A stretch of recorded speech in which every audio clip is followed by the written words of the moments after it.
Programme में एक बार फिर खुशामदीद। अमर साहब, एक सर आपको याद होगा कि हाल ही में जो प्रेस क्लब के ऊपर हमला हुआ, फिर तलाल चौधरी साहब वहाँ पर आए थे, उस हवाले से क्या हुआ अभी तक जो मेंबर्स हैं या बाकायदा तौर पर कुछ आगाह नहीं किया गया कि वो मामला किस पॉइंट पर आके वो सेटलमेंट हुई है।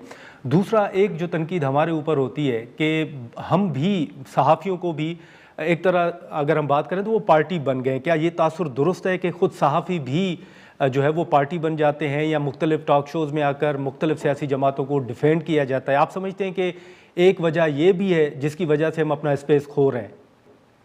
मेरे ख्याल में आमिर ने जो बात की ना वो बिल्कुल दुरुस्त बात है कि हम सहाफ़ी को, सहाफ़त को, सहाफ़ती इदारों को बाकी सारे समाज से अलग नहीं देख सकते। वो सारे कुल का ठीक एक है। जुज़ है जिसे हम सहाफ़ी कहते हैं। अब देख लीजिए हुँ। जमहूरियत बुनियादी तौर पर अक्स करती है सहाफ़त के असूलों को। आपके वज़ीर दिफ़ा इस वक़्त बड़े फ़ख्र से ये बात कहते हैं कि ये जो निज़ाम जो इस दौर में, और मैं उन्हें कोट कर रहा हूँ, मैं अपनी बात नहीं कर रहा, कि ये कोई जी। जमहूरियत नहीं है, ये हाइब्रिड निज़ाम है। तो फिर इसका मतलब है हुँ। कि बाकी सारे इदारे जो जमहूरियत से बराह रास्त या बिलवास्ता राब्ता रखते हैं, वहाँ पर भी हाइब्रिड निज़ाम है। वहाँ पर भी इसी तरह की सोच तख्लीक पा चुकी है कि जिस तरह की ये जमहूरियत हो चुकी है। और ये जमहूरियत, प्लीज़ करेक्ट मी, कि ये जमहूरियत सिर्फ़ इस साल तक महदूद नहीं है। ये पीछे इस तरह का निज़ाम हुँ। काफ़ी अरसे से चल रहा है। तो वो हमने सियासतदानों ने, सहाफ़ियों ने, सिविल सोसाइटी ने, सब ने अपने हाथों से अपनी स्पेस को आहिस्ता-आहिस्ता छोड़ दिया है।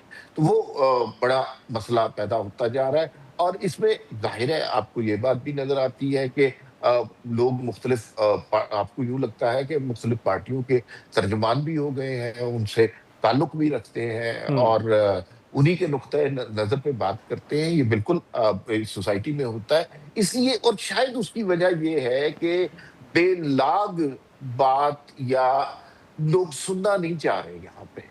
उसको मैं, बहुत सारे हमारे बहुत ठीक है। ज़बरदस्त सहाफ़ी हैं जो किसी साइड पे नहीं है, बिल्कुल सीधी दुरुस्त बात करते हैं। लेकिन ये समाज इतना पॉलिटिसाइज़ हो गया हुआ है कि उस तरह के लोगों की हुँ। ऑडियंस कम होती जा रही है। ये इस बात को भी आप समझिएगा। ठीक है। फिर आमिर साहब, सर एक आखिरी मुख्तसर सवाल होगा कि अभी चैलेंजेस जो हैं, जैसे आपने कहा कि ये रेंडर पे डिटेल्स आ भी जाएंगी कि कितने सहाफ़ियों के खिलाफ कितने मुकदमात बने, लेकिन अभी आपके इल्म में होगा कि सेनेट के अंदर एक बिल जो है वो पेश किया गया तरमीमी बिल पेका के हवाले से। 2026 में आप कोई बेहतरी देख रहे हैं या आप समझते हैं कि ये वेकअप कॉल होनी चाहिए हमारे लिए और कुछ करना चाहिए ताकि जो स्पेस हम खो रहे हैं वो हमें मिल जाए? देखिए, आई एम सॉरी टू से, मुझे तो कोई उम्मीद की किरण ज़रा सी भी नज़र नहीं आ रही जो इस वक्त सेटअप है मौजूदा। जिस तरह अमार साहब ने खुद बात की कि जब गवर्नमेंट का एक मिनिस्टर खुद ये बात तस्लीम कर ले कि हाइब्रिड निज़ाम चल रहा है, मुल्क में जमहूरियत नहीं है, इन अ वे तो यही इसका मतलब है कि जमहूरियत नहीं है। तो ऐसे माहौल के अंदर, और फिर जिस तरह मैंने अपनी तंजीमों का जिक्र किया, हमने अपने आप को बहुत तकसीम कर लिया। आप देखें, PFUJ के भी 4-5 फैक्शंस बने हुए हैं, और इसी तरह से पीका के हवाले से एक हमने प्रोटेस्ट कैंपेन शुरू की, लेकिन वो कहाँ एंड हुई किसी को नहीं पता लगा। अनाउंस किया गया कि जिसके अगले मरहले का ऐलान किया जाएगा, कोई ऐलान नहीं हुआ। प्रेस क्लब पे हमले का आपने जिक्र किया, जिस वक्त ये सब कुछ हुआ, मुझे तो उस वक्त भी कोई उम्मीद नहीं थी। मुझे यही पता था एक कमेटी बनेगी और उसके बाद कुछ नहीं होगा, और वही हुआ। और जो हम अपनी जब हम इस तरह से जब हम उनको अपना रवैया जब वो देखते हैं तो वो और शेयर होते हैं, फिर और ज़्यादा इससे आगे बढ़ के लेकिन काम आमिर करते साहब, हैं। माजरत आपकी बात काट रहा हूँ, आपको नहीं लगता कि अब जो सोशल मीडिया है, ट्विटर हो गया, फेसबुक हो गया, उस हवाले से भी आने वाले दिनों में कोई कानून साजी या सख्तियाँ जो है वो बढ़ती हुई नजर आ देखिए, वो रही? तो हो ही रही हैं ऑलरेडी, क्योंकि सोशल मीडिया पे तो मुकम्मल, आप कहें या ना कहें, कानून है या नहीं है, वो गवर्नमेंट कंट्रोल कर लेती है। नेट बंद हो जाता है, स्लो हो जाता है, ब्लॉक हो जाती हैं चीज़ें, तो वो तो हो ही रही हैं और मज़ीद भी होंगी, जाहिर है, जिस तरह का माहौल इस पर चल रहा है। देखें, एक चीज़ और जहन में रखें कि ये जो सिक्योरिटी का जो लफ्ज़ है ना, जब हम हाइब्रिड निज़ाम की बात करते हैं तो ये बात भी करते हैं कि हम एक सिक्योरिटी स्टेट में कन्वर्ट हो गए हैं।